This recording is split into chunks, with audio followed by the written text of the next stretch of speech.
Did you see the guy like jump the Tesla?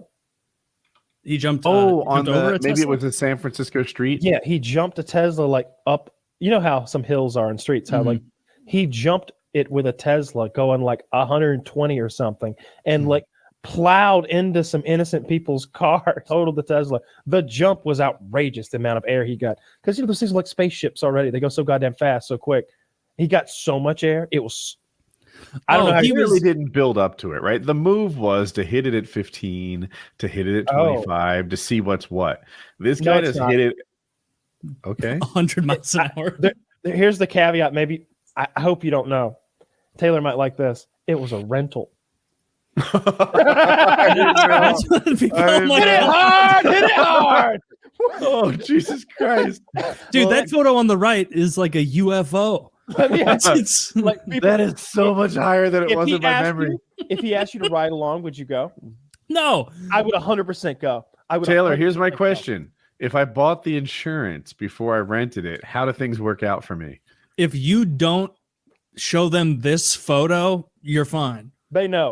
It became a big deal. It became a real big deal. It got kind of viral. Of course, yeah, they would The know. reason that guy did that is because a YouTuber kind of put him up to it. I don't remember the finer details, and they're irrelevant. But the individuals whose cars got hit made their own YouTube videos where they're like, hey, I'm not a famous YouTuber or anything, but one was up the street from me last night, and he had some jackass jump a rental Tesla like Batman and right to the back of my Jeep Wrangler.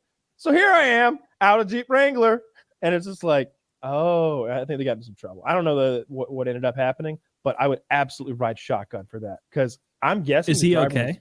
I bet he's fine. I'll tell you what I would do. I'd throw on some catcher knee pads because that's what always gets hurt. You slide and you hit your knees on the shit, and a helmet, and you'd be fine. Maybe. I mean, that's a lot of air.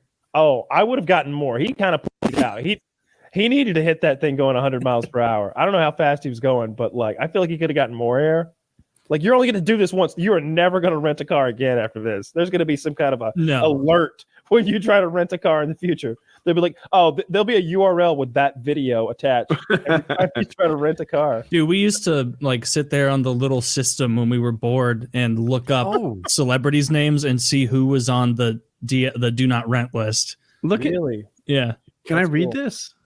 The rented 2018 Tesla was abandoned at the scene. There is currently no description of the driver, police said. LAPD said the driver, who remains on the loose, will face hit and run charges. There's a $1,000 reward for anyone who provides information leading to the offender's identification, apprehension, conviction, and resolution through a civil compromise. Jesus fuck! They have a high bar. If I just point at the guy, I want $1,000. Don't tell me you need identification, apprehension, conviction, or resolution. Jesus. But they don't know who it is. The guy got away with it, it would seem. For now. I mean, or I guess, yeah, that does seem pretty finite. So definitive, rather. There is like whoever rented it was associated with the YouTuber in some way, and whoever was driving it was probably also associated with the YouTuber one way. That was probably his Jeremy, and so Jeremy jumped the thing and then left as he was always going to. And they got their fucking clip. I don't know how many views that has. I don't know if it provided any bad will toward him as a YouTuber, but pretty badass if you ask me. They jumped that fucking thing. When you said that they were going to jump the car, have you seen those videos of people letting a car speed towards them and then they try and jump over it? Yeah, there are some really cool videos of that, but I saw one recently. It was with the Tesla. That's what I thought you were talking about, where the guy jumps way too late and like gets flipped and clipped, like both shins broken, could have died. And you kind of deserve it. I wanted to do that in a video one time, but I wanted to like run up the front of a car. Like the car was going to drive at me and I was going to run at the car and I was going to try to time it right. So I could take like 2 steps. So I wanted to like step on the hood with 1 step and then maybe one more and just jump and let the car go under me. Stupid idea, I know, but we're making a YouTube video. We're gonna get paid a lot of money, so let's try some. If we break a leg, it would be worth it. If we get a cool shot out of it.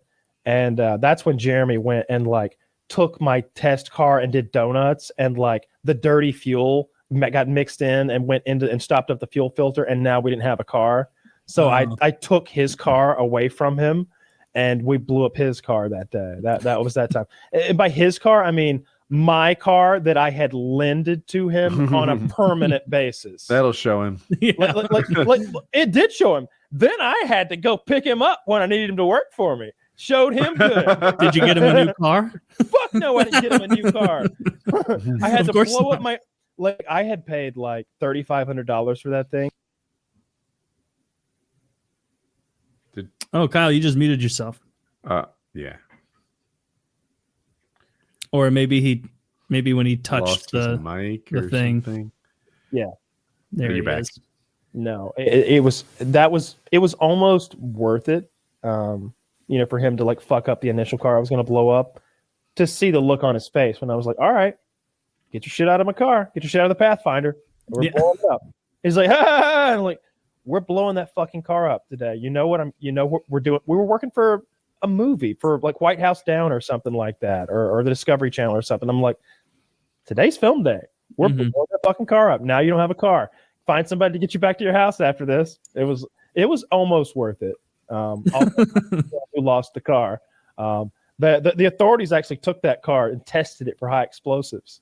That car explosion is a big part of what like got me on the radar with them in some way, because it was so fiery and beautiful.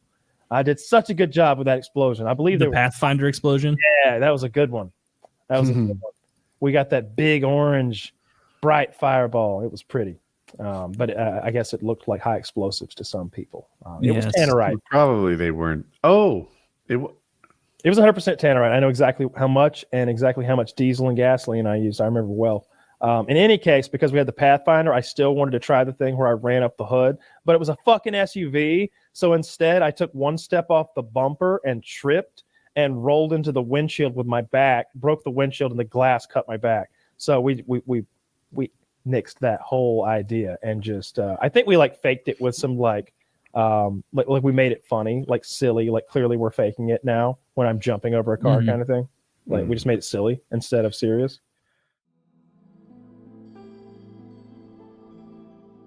Where I pull my finger off, you see? I've seen that one before, I'm afraid. So I wanted to ask you this. So David Blaine has this really specific he's got his own style, right? Like he does a lot of performance stuff. There's some camera stuff that adds to trickery, but then there's the things that he's doing that are just real. When he stands in the block of ice, like he's really in that goddamn block of ice. Like there's no fucking like magic there. The breath. Have you seen his TED talk about when he held his breath for I believe 17 minutes? Yes, I have. Yeah, and that was totally real. That is totally fucking real. And I've said it before. I'll say it again. My favorite TED talk is David Blaine explaining how he came up with the idea, went through the genesis of finding ways to fake it, ways to cheat it, and then finally came upon ways to do it, because there are those deep sea divers who do those crazy they stand on their head and do these breathing exercises to hyper oxygenate their blood. They learn to slow down their metabolism, their heart rate, slow down their body functions. But then in the end, and I swear to God, watch this thing. It made me cry. It made me cry listening to David Blaine talk about how bad he wanted this. And at the end, the part that really touched me was that people said it was fake. And after hearing him explain everything that he did, and the pain and the torture and the anguish and the multiple year journey that it was for him to accomplish this feat, to then be called fake, and to like it hurt me. Like it made me feel so bad for him. I thought it was fake until you told me, because he did too well. Like 17 minutes. That's if you told me, hey, someone held their breath for 17 minutes, it's in the Guinness World Book of Records. I'd be like, oh, there's some chicanery going on. That's ridiculous. Like you can't do that for more than like 10 minutes. No way. That's the thing that got me too. Like the common thought. David Blaine's not just a normal person. Long. If you told me that, hey, the person who's best on earth at holding their breath just also happens to be a bit of a trickster. He didn't break the world record as far as I know. I had it in my head that he did. Yeah, so what's interesting... But even so, just if you said, hey, there's a guy who's a bit of a trickster, says he can hold his breath for 17 minutes, I'd be like, oh, probably a trick. Like he does tricks for a living.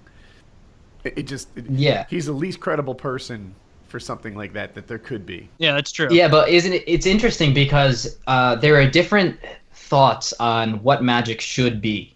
And so if you listen to like Penn Jillette, like from Penn and Teller, he'll talk about how in his show he really likes the idea of making it so that it's a celebration of life and how they're not really in danger. In any of the stunts that they do, there's no danger going on. It's a celebration of the fact that you know going into it that everyone's safe and that it's going to work out right. And then you get to have that feeling of uncertainty where those lines of disbelief and reality start to fall away. But you know at the beginning and at the end that what was done was fake, and they tell you that.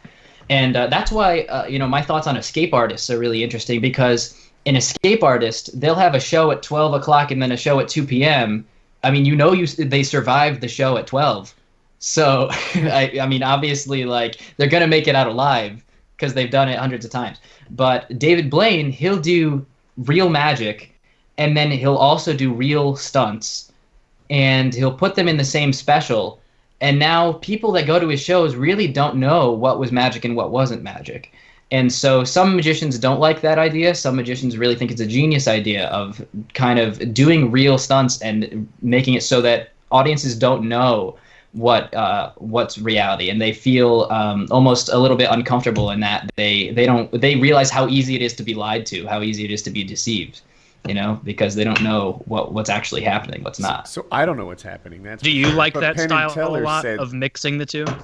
I mean, I don't really do any stunt style stuff, and I love the idea of people knowing that what I'm doing is fake, because you can get to a point where people start thinking that you have powers and thinking that you can do things that are really, really impossible. And I don't want people to think that. I want people to think that I put a lot of work into making this happen. And I want them to have moments when I'm performing when they think this is absolutely impossible, because it's in their hands. That's the craziest stuff, is when it's in their hands.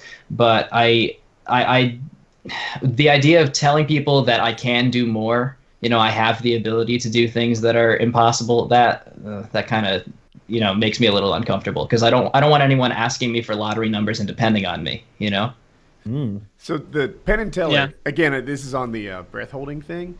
I don't know if it's real or not. Like, I can't. It's not qualified. Kyle watched him and believed his show, the TED Talk. I get that. I watched Penn and Teller, and they said, this is a trick. He didn't really hold his breath that long. The hardest part about this stunt, I couldn't do it, he couldn't do it, is looking good with your shirt off for 17 minutes. And that burned into my head. I was like, yeah, that is hard to do. I haven't seen Penn and Teller talk about David Blaine's thing. I know that David in his TED Talk talked about how he couldn't do it just by holding his breath. There's a special substance that's extremally high in oxygen that you have extremely high in alcohol. That wouldn't help. You just get hammered and sit in a bowl of water. I really fucking hope this works out. Yeah, you're just blacking out, walking into the tank. At one point, he was looking into inserting this rebreathing apparatus into his respiratory system, like hoses and some sort of CO2 scrubber fucking in his lung air passageway, so that he's like breathing inside himself, right? He'd be like exhaling into one tube and like breathing the clean air back, like scrubbing CO2 within his own body with an incredibly uncomfortable apparatus. And they show him trying to put this thing down his throat, and it's like it looks like a washing machine hose or something. It's like, dude, this ain't gonna work. You gotta start doing some breathing exercises or something. Yeah, I saw it too, Kyle, but I saw it, I think, a long time ago, so I don't have the same memory of it that you do. He actually messed up on Oprah. 4 years? I think he talked about in his TED Talk how he did the same thing on Oprah. He was going to try and break the world record, and he blacked out like 16 minutes in, so he didn't make it. But then he did it again. He actually made the 17 minutes, and then he blacked out after, so it counted. But then what happened was someone immediately broke the record again after him. So he did own the record briefly. He had it for, if I remember the TED Talk correctly, he had it for like a day or two. And then It was like the someone King of in Kong. He's Iceland like some or wherever. lobster diver in Jamaica who's just waiting for him to get a new record, so you can be like, Not "Oh, gonna go today, to the Mom." States and break it again." Yeah, gonna Who beat was it, that, gonna win. You know, Was it a Soviet pole vaulter who like set the world record? I don't remember his nationality, but there was this pole vaulter. He breaks the world record, right, for the highest pole vault. And then every year subsequently, he'd break it by as small an increment as he possibly could because he got the big bonus for breaking the world record again. So for years, his business is breaking his own world record by an inch. He did it for years and kept taking that, like, oh, new world record. I don't know what the bonus is, 80,000 rubles. All right, $32. This is gonna work. All right. Oh yeah, forget that. I'm not about to jump. I was Oh, come on. So if the guys before you were fine, you can jump. Mm-hmm. all right. So Mostly. the best bungee jump line I ever heard in my life. So I was doing a festival one time. I was airbrushing paint on people. I was doing painting murals on people, and I was painting this one lady, and her friend was sitting next to her, and they were just chatting away, and they're not paying attention to me. I'm just painting, and somehow bungee jumping came up. And the one lady, the friend of the lady I was painting, she said something. She's like, Patty, you ever going to go bungee jumping? And she just looked over and she goes, I might have come into this world on a broken rubber, but I'm damn sure not going out on one. And just pulled that right off the top of her head. And I fell out laughing. I mean, there wasn't even a pause. She just pulled that right off the top of her head. I was like, wow, you should be a comedian because you didn't even blink on that one. That was great. Yeah, I'll use that if I ever have Woody, to get pressured into have it. you ever bungee jumped? You've done a bunch of shit. Yeah, a little one. They had it at Wildwood at the beach. Have you ever seen the video of the guy? He bungee jumps, and at the last second, when he's sort of at an equilibrium between stretch and flex, he unclips and just walks away. Really? It's a really cool clip. Yeah, he's Wow, got it. that takes some time. It's set up perfectly. Because he's doing the stunt, but he comes down feet first, and when he touches like a ballerina and fucking unclip, and the cord goes zoop, and he just walks away. And it's like he just came from up there. I thought he did it at the top when he was weightless. Neither rising. Oh, that would be neat too if you had like a platform and you like went down, came up, clippity clip, and you just walked away up there. Of course, a lot more chance of you just killing yourself, but down there you could slam into the top and go. Neither one's a good idea. No, that was neat. The craziest thing ever was when that guy skydove and like landed on that air cushion in the stadium, though, right? You remember that clip, right? Oh, yeah. He had no parachute, right? No parachute. He just fucking jumped out of a plane and landed on a cushion. Yeah. Yeah. I remember it being. He might wingsuit in or something because he's got to make it accurate.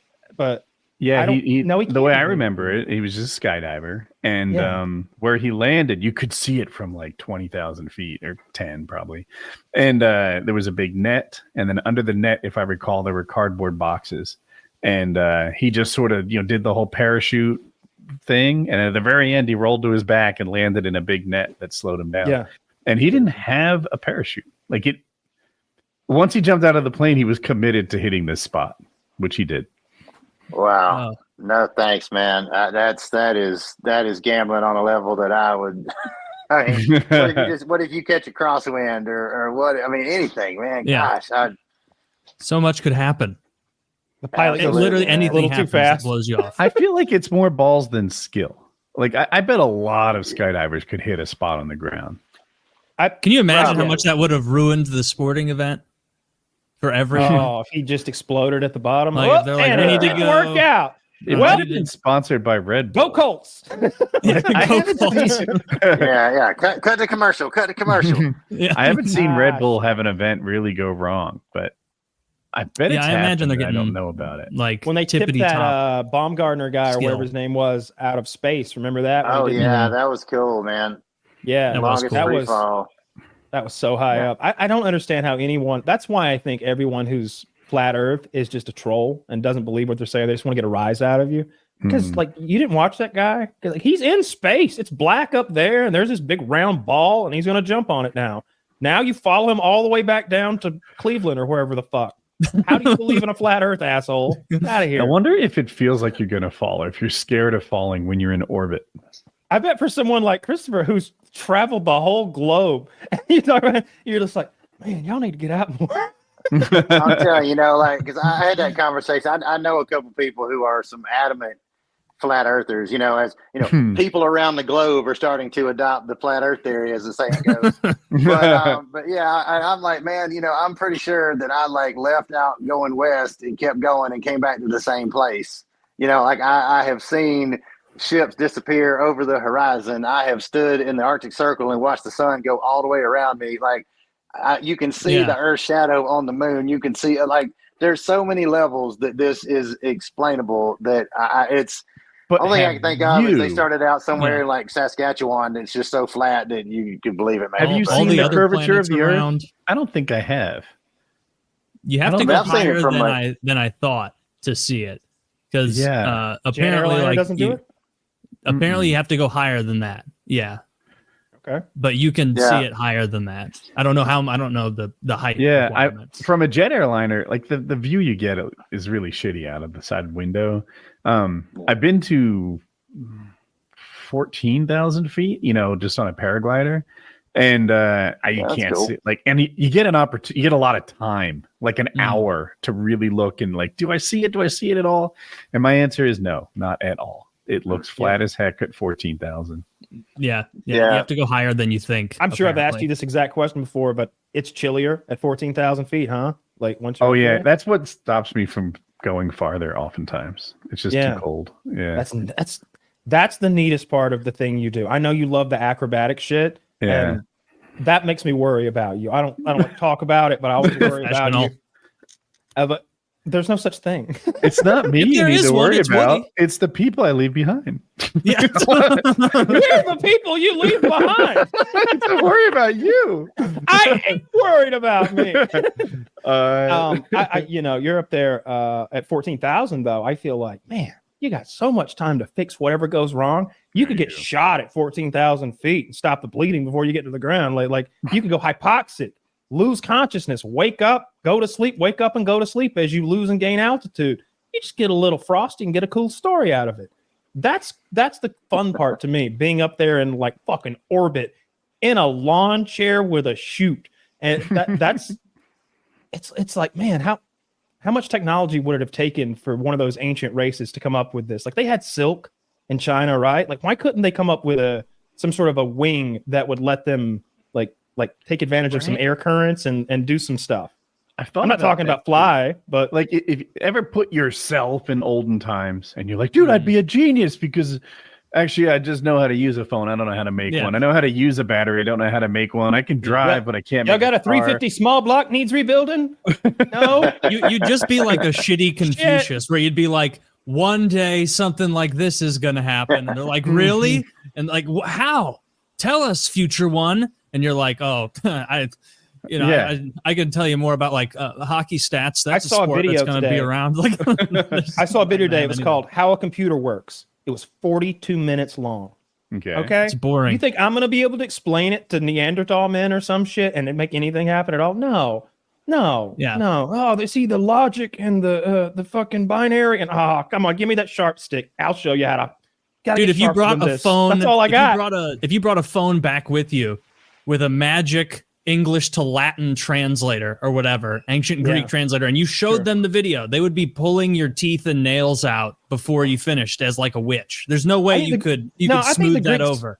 I think the Greeks would have been more chill. The Greeks, maybe they would think it was cool. Let's go Mesopotamia, way further back. Fertile Crescent. Hammurabi's still on the town. Hammurabi seemed like a fair man. I read a little bit of that cuneiform code, and it seemed like an eye for an eye makes a lot of sense. I think the Bible ripped off a lot of that. But I think wherever you go, you're going to have a hard time communicating, and we're just not going to look right. Like we're going to be too clean. Like we're going to be so clean that they'll look at us and be like, "What? Who doused you with water, boy?" That's the first question. And then like, why is your beard like that, or your hair like that, or why are you walking like that? Why are you shod like that? Like they're all wearing medieval fucking shoes or whatever. You got Nikes on. You're gonna cause a lot of problems right away. I would imagine. They'll probably bully you. They'll think you're. I feel like in ancient times they were always at war. Would he not be a massive, strong? I think they just bring out Boagrius and beat his ass. Well, I'm not saying they'd been intimidated by like a guy that's 5 inches taller. Like 3 of them would just stab me with forky sticks, right? And I'd be gutted in the street. but like I think that they would notice right away that we would stand out for all the reasons I named, and then they'd be like, oh, depending on the time period, right? I bet he's a Mongolian spy. I bet he's a French spy. I bet he's a Germanic spy. I bet he's a barbarian spy. Whoever their enemy at the time was, the bad guy that they the warlords, like you. That's why I need the money to keep the whoever the bad guy is that's allowing him to extort his people and rule his people. Mm-hmm. You'd be one of them, and you'd be dead in the street. You start fucking talking into a phone, and it's talking back to them. Ooh, that's going to end poorly. One way or another. Service. They're going to hate that. They'll worship the phone and burn you. It's the one giving all the orders. Yeah, that's true. They won't understand the concept of battery life. Who now will be the carrier of the god? And you're like, oh yeah. You've stolen their soul in that selfie you just took. Jesus Christ. Yeah. I do have this part of me that wants to go find those uncontacted tribes and fuck with them, though. I really do, and I like it movies when it happens. There's not many left. So many ways. You know, I'd show up with like a magic show, like right away. Like go buy. Let's go spend $200 on bullshit magic that anybody can do. Those little poof or get like a fake thumb, and then like all that shit, right? Blow their goddamn minds, and don't even break out the technology right away. Just pull handkerchiefs out of your mouth until you're their god. Yeah, the little red ball thing, and do I'd coin like to put tricks. a real scare into them right away and let them know that not only can I kill, but I can't be killed. So I'm thinking I show them some movies of like maybe I show them some videos of me blowing up some cars first, right? Because that's gonna whoa, they're gonna be scared. They don't even know what a car is. They'll think it's a tank hippo or something. And then if they think I'm all powerful like that, I think that'll go a long ways into, you know, harnessing them for the sweatshop. I think you have to go into it leading with a lot of gifts because you need carrot over stick. Huge amount of carrot, enormous amount of carrot, because if you've seen some videos of these uncontacted tribes, sometimes a guy just shows up with gifts.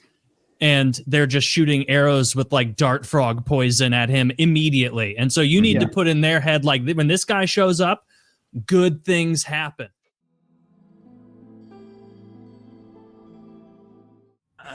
Yeah. So you mentioned you did stunt stuff as well. Did you do that before getting into the voice side of it? And like, what does that entail? Driving, jumping around, flips? Here's the thing. I don't want to present myself as a voice actor. Woods is primarily action. I mean, live action. Everything you see Woods do basically happened on a set someplace with other people, like TV or a movie. Same thing. I didn't spend a lot of time in the box, just barking shit out. I actually, had a lot of great actors around me, so we could interact a little bit. The stunt training came in handy. I'm a precision driver. I'm very athletic. I'm in shape, so. Rolling and taking punches and fighting people. I got fighting skills. So being able to do all that stuff is, stunt training. I'm not jumping off of fucking buildings. Yeah. I mean, I can take a hit. You can throw me on a pad. I can take care of myself in a tussle. So that's what I mean by that. So that was there's an element of the character that was needed. To be able to do that was have the physical confidence to move well. Like I have.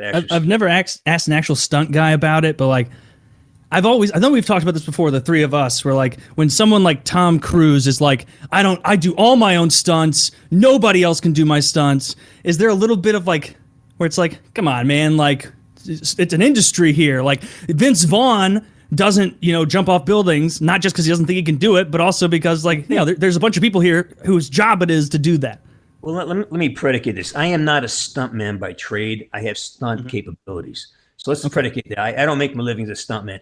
That's why I almost didn't take the job to begin with. I didn't want to be a stuntman. These guys like pro athletes, man, they get hurt a lot, which is why I know the mystique around Cruise and his stunt things, but he's very smart. He also knows that he cannot take an injury because if he goes down, the whole movie goes down, and that's millions of dollars a day. So yes, he does a certain amount of stunts, but there is a lot of substitution because he can't afford to lose him. I don't really know him, but I know people who are and he's a remark. They talk about Wayne Gretzky. You put him over there, he's different. You know, he's just a super high achieving guy. And you know, he's smart enough to know how to take care of himself on set. He broke his leg in Mission Impossible, though, right? Yes, he Ankle did. or something, yeah. And that cost him tens of millions of dollars because he is the driving force. You know. I feel like you called him selfish for putting stuntmen out of work. Maybe. Well, okay. How dare you say that about Mr. Cruise? Yeah, Mr. Cruise is not to be questioned. This is the Tom Cruise. Nor is his church. This is a Tom Cruise fanboy podcast. That's all we discuss here is Tom Cruise and how wonderful he is. Perfect. Yeah. Well, we're gonna talk about Edge of Tomorrow. I like that movie. I like that movie a lot. I like it too. It might be his best. It's really good. It's up there of his action movies. It's so fucking good. You mentioned that you were a professional hockey player and also a coach, and that I'm a big hockey fan. Never played professionally, but how did that go? Like, how did you get into that? Did you just kind of you grew up into it and then you parlayed into the acting? God, I wish. No, what happened was I grew up in Massachusetts, very hockey-centric place. I played a little bit of college hockey. Didn't go well, so I turned pro my junior, senior year, and then I was good, but I wasn't. Wait, hold on. College hockey didn't go well, so you went pro? Yeah. Okay. In this sense that I wasn't getting along with the coach. Oh. And then I wasn't terribly coachable, I'll be honest with you. Which league did you jump? Oh, I'm sorry. Go ahead. So the American Hockey League, and then I played for the Whalers in the A, and it's a couple of stints like in Utica, New York, in the East Coast Hockey League. So about 22, 23, I pretty much knew that I'm not going to the NHL. I'm going to stick around. Then I got an offer to go to Europe, and I went to Belgium. I played in Belgium for a year, and then I spent time in Italy, which is France. And then I came back and I coached for 20 years before I became a hockey coach, before I became an actor. I had hockey school in Quebec. I had a residential training center. I ran a rink in New York City for a long time. So that was my hockey. Very nice. Yeah. Did you ever get a call up or think that you were close to a call up in the AHL? I was not sure.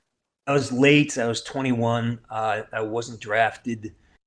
And I would have to be so much better than a guy with a contract. I would have to be like 3 goals a game because they're already paying him no matter what. So signing a guy like me on an ATO or a PTO, it's extra money they don't want to pay. And quite frankly, I'm just one of 22 guys that could play that night and had the same outcome.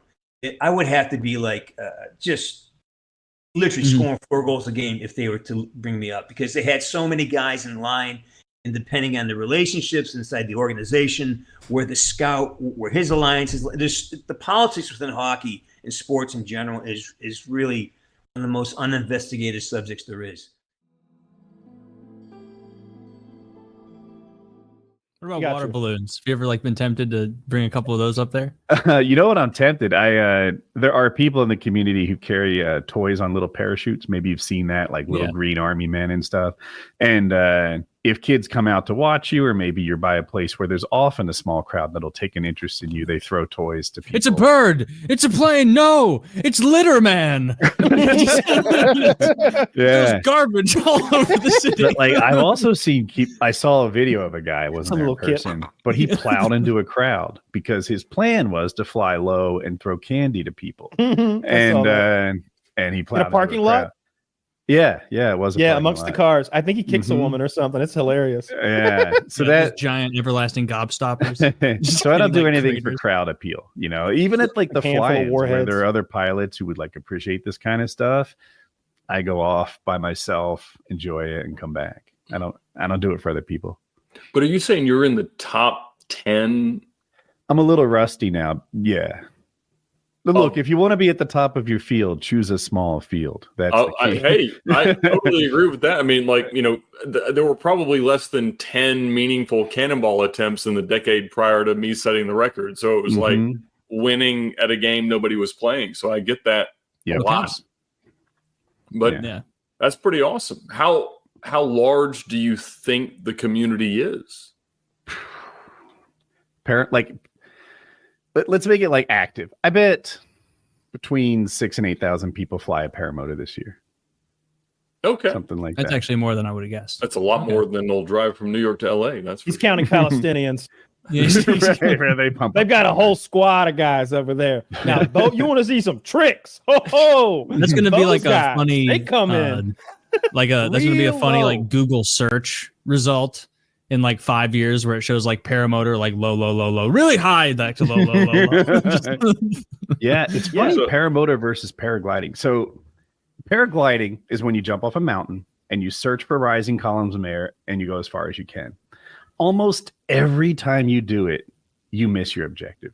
You don't go. You're trying to like set a personal best. You have these hopes for the day, and really what you do is you fly until you land, almost certainly prematurely, and then by hook or crook make your way back to wherever it is you're trying to go. I've ridden in the back of like Mexican landscaping trucks and shit like that.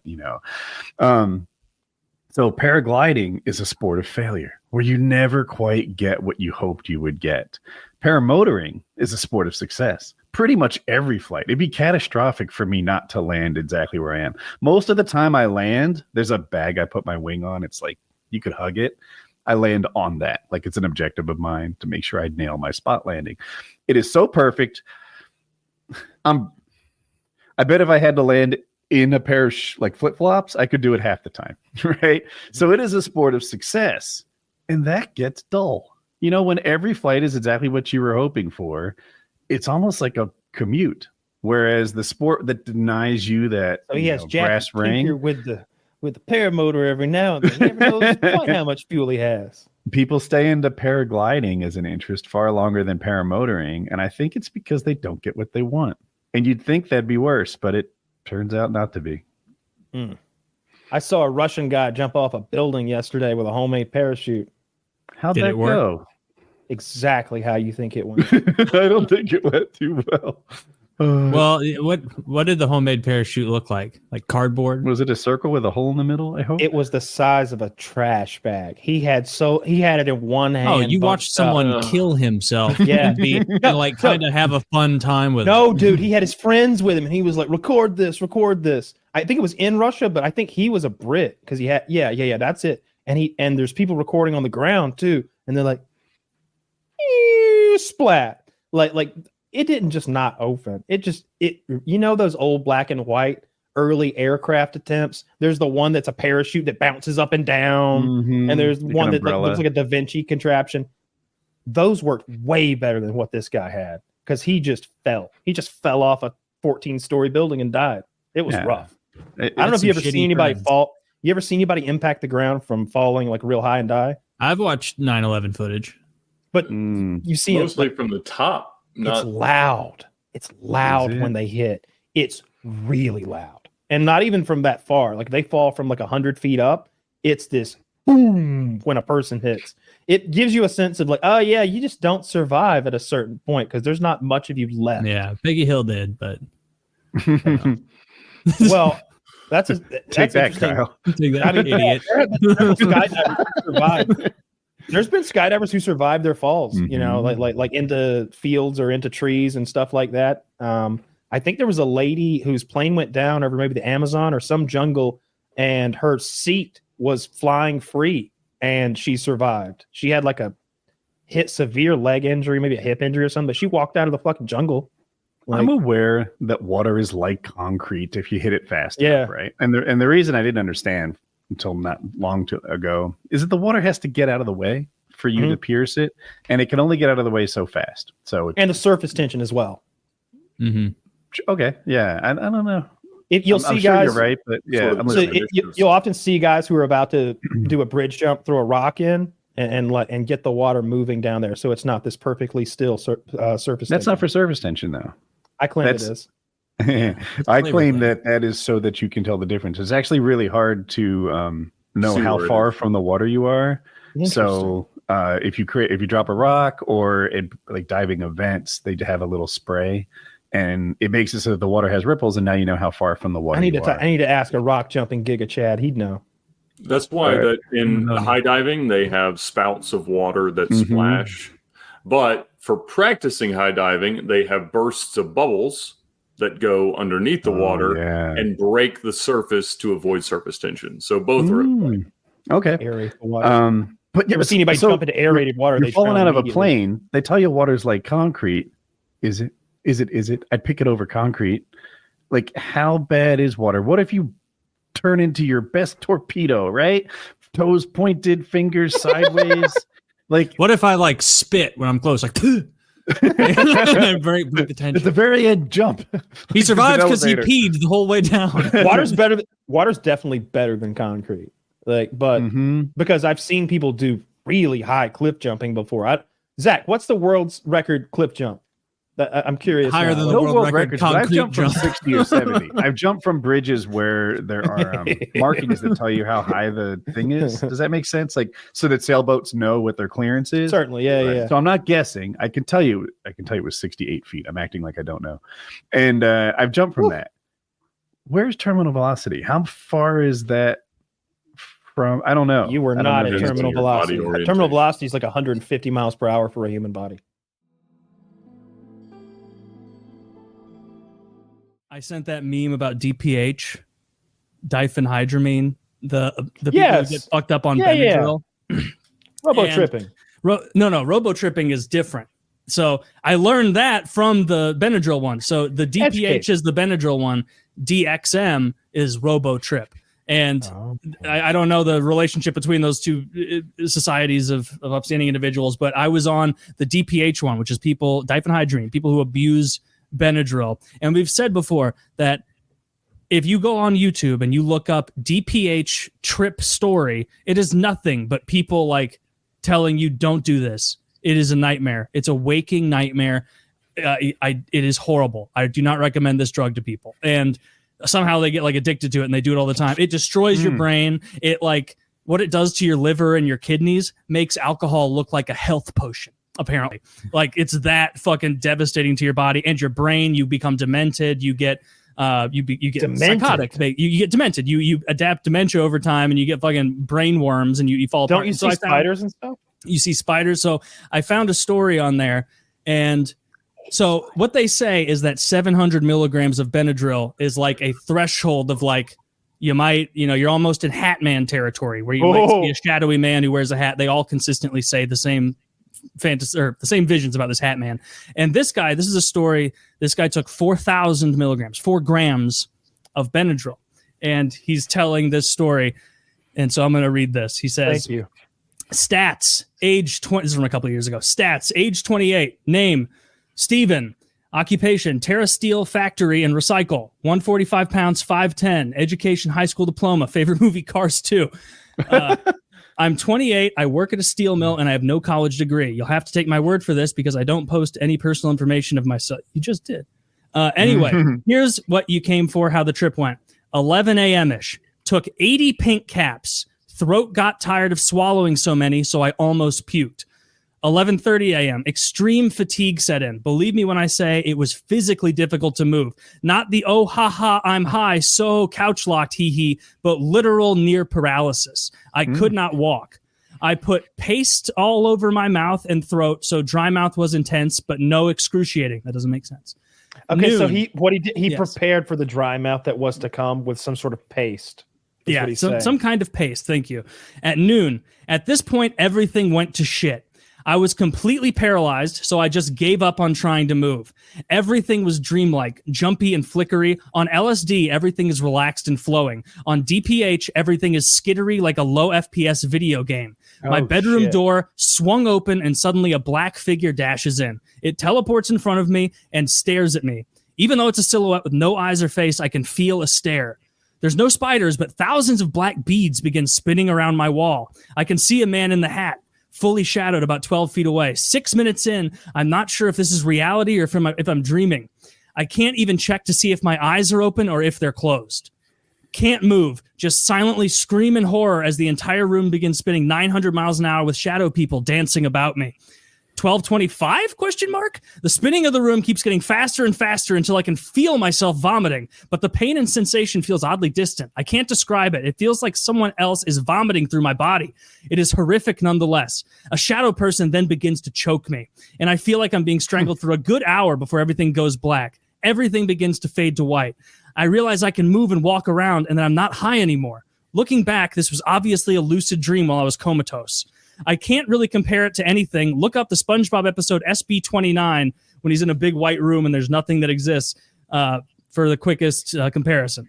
I was in a completely white space, and the whole time it was just ambient random noises like whizzes, buzzes, growls, screams, voices whispering, lion roars, jet engines, streaking lights. The sensations felt like sandpaper was being rubbed on me, and I felt freezing.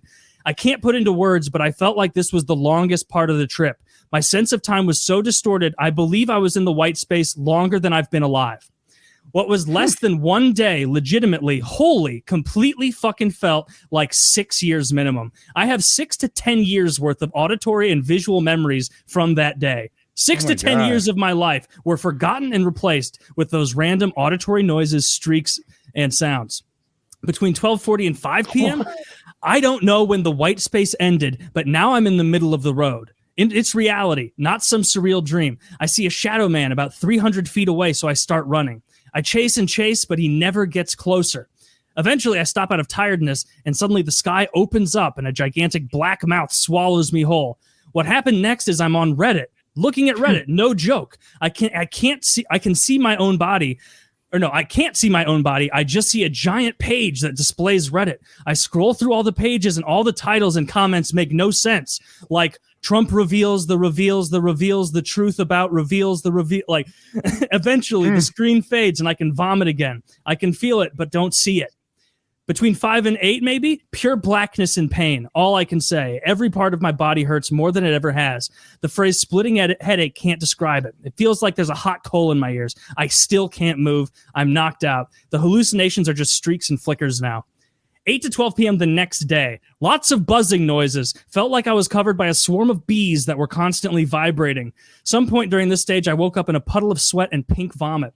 I tried to get up, but everything exploded into beads and swirls, and I felt a stabbing pain in my back. Oh. After about 1 hour of chilling, I managed to find my phone and call 911 saying I OD'd.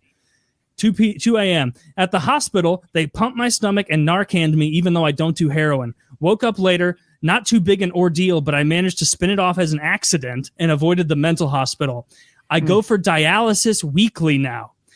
Aftermath. I quit my job for this trip and I'm still unemployed. No insurance, but I got Obamacare, which covered part of it. I am on dialysis and have permanent liver damage, permanent brain damage, and cognitive reduction, reduced brain size, irregular heartbeat for the rest of his life because he took 4,000 milligrams of Benadryl for not even a good high.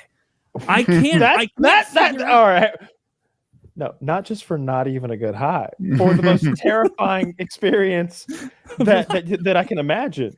That sounded so horrific, and the fact that he has to deal with. I thought it was going to have a happy ending. Like, no, I thought he was going to be like. I thought he was going to be like, and never again. And that's why, kids, I'll never do that again. But it's like now he's retarded. Now, sucks. I mean, he probably should do it again. Maybe it'll like send him back the other way. He's more likely to do it now. Yeah, it's like eating your way to the other side, like John Bennett used to say. He should have done 5,000 milligrams. That's the correct 4,000. The problem is he didn't commit. If you're gonna do Benadryl, do it. Yeah, do a solid 10 grams. I've like every so often now, I just get a thought and I go to the DPH subreddit and I try and figure out what's driving these people, and you can't get an answer. They'll be like, what made you, like, people will ask, like, what made you do this in the first place? And they'll be like, don't even consider it. And it's like, but, and apparently, like, from realistically, from what I can tell, it's mostly like super young kids, like teenagers who want to get fucked up on something and don't realize how much damage they're doing with these. So the problem is pot's illegal. They just legalize weed, guys. Jesus. And a bigger problem is we make every drug out to be the equally awful for us. Mm-hmm. No one stops and says, look, marijuana will make you lazy, and you might eat too many Doritos and miss class. It could ruin years of your life, even. But instead of saying that, they're like, it's the devil. So is robo tripping and heroin and prostitution. Don't sell yourself to old men. It's all the same. It's like, dude, like, do all the drugs you want, but please never robo trip. You'll see the Hat Man. It'll ruin your body. You know what dialysis is? You won't like. So don't accidentally take 100 Benadryl. No one accidentally take. Don't accidentally buy 5 bottles of Benadryl and eat all of them. You say it was 80 caps? 80 caps. 80, so 4,000 milligrams. His throat was tired of swallowing. Now, I mean, it sounds like he would be a great tester for lock and load. He can take any amount of pills. As a swallow master. Yeah, that makes sense. Yeah. I mean, this was 2 years ago. This guy could be dead if he tangoed with the Benadryl devil again. The memes in this subreddit, like, usually memes about things you don't understand at all aren't that funny because you don't understand the reference point. But like the way they do like the virgin and the Chad, where it'll be like the virgin LSD user, like soy facing, like seeing pleasant things, and then the Chad deliriant user seeing horrifying static hat men and images and spy. Like, it seems like and something I started like it's called a deliriant. Like that's the class of drug it's in, a deliriant hallucinogen. And so apparently, I've never done LSD, but the way it was explained online is they're like, so LSD, it works you into it. You kind of you feel a gradualness of the increase on the up, and there's an ability for you to ascertain, like, I know that's not real. Like, I know I'm seeing this, but I know this isn't fully real, at least most of the time, apparently. Whereas with deliriants like diphenhydramine, they say that the hallucinations are unbelievably fast, sudden, and concrete. So you won't be able to tell if that thing that just appeared is real or not, because in addition to you hallucinating, you're delirious. You're not registering things. Like, you're not understanding. These people, they'll say they will smoke phantom cigarettes. They'll be smoking a cigarette. They'll be like, yeah, I was smoking a cigarette for like 20 minutes. Look down, nothing was in my hand. One guy said I played Clash of Clans on my phone for an hour, and then I looked back down. My phone was not there. It was upstairs.